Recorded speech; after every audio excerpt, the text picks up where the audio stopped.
അടിപൊളിയായിരുന്നു. നമ്മൾ നല്ലോണം എൻജോയ് ചെയ്തു. കുറെ ചിരിക്കാനുണ്ടായിരുന്നു. കുറെ കാലത്തിന് ശേഷമാണ് അങ്ങനെ ഒരു വെബ് സീരീസ്, അങ്ങനെ കുറെ ത്രില്ലറും പരിപാടിയൊക്കെ വന്നു. Full on fun packed light hearted ഒരു വെബ് സീരീസ് ആയിരുന്നു. നല്ല രസമായിരുന്നു.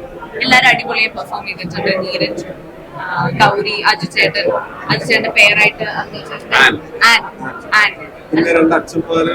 അതെ, പേരൻസ് ആയിട്ട് ചെയ്തത് അടിപൊളിയായി ചെയ്തത്. എല്ലാരും നല്ല രസമുണ്ടായിരുന്നു. കാരണം വിഷ്ണുവിന്റെ വാശിയാണെങ്കിൽ എനിക്ക് ഇഷ്ടപ്പെട്ട സിനിമയാണ്. ഒരു സിനിമയ്ക്ക് ശേഷം ഒരു വെബ് സീരീസ് എന്തുകൊണ്ട് ചെയ്യുന്നു എന്നുള്ളത് കണ്ടപ്പോൾ മനസ്സിലായി. പക്ഷെ ഭയങ്കര രസമായിട്ട് ചെയ്തിട്ടുണ്ട്. അതായത് എനിക്ക് തോന്നുന്നൊരു നമുക്കൊരു സിനിമ കാണുന്ന ഫീലിൽ തന്നെ കാണാൻ പറ്റുന്ന ഓരോ എപ്പിസോഡ്സും ഓരോ സിനിമയായിട്ട് കാണുന്ന സ്റ്റാർട്ട് ടു എൻഡ് സംഭവമാണ്. അതെ, സിനിമ കാണുന്ന പോലെ തന്നെ ഭയങ്കര എൻജോയബിൾ ആയിരുന്നു. നീരജ് മാധവ് ടോട്ടലി ഡിഫറെന്റ് ആയിട്ടുള്ള വേറെ അവതാരം. പിന്നെ ഈ പറഞ്ഞ അച്ഛന്മാരും അമ്മമാരും എല്ലാവരും ഗംഭീരമായിരുന്നു. സിനിമ കാണുന്ന പോലെ തന്നെ അടിപൊളിയായിട്ട് തന്നെ കണ്ടോണ്ടിരുന്നു. ഇനി ബാക്കിയുള്ള എപ്പിസോഡ്സ് 28-ന് സ്ട്രീമിംഗ് എന്തായാലും കാണും.